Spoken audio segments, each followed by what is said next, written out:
Essendo che lavoro al pubblico, non sempre per le festività sono a casa, o comunque arrivo molto tardi la sera, specialmente quando corrispondono ad altre feste, tipo Beltane, che è il 1° maggio.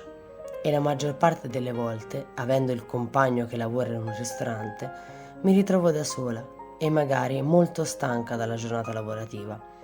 Quindi, quando durante una festività succede questo, preferisco, dopo aver preparato una cena con le pietanze corrispondenti alla festività,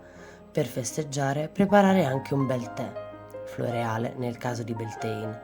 e con erbe o spezie, sempre corrispondenti, accendermi un incenso e quindi sorseggiarlo, magari davanti a un bel film o leggendo un buon libro, un modo per rilassarmi e godermi quella serata e nell'animo festeggiare anch'io queste festività.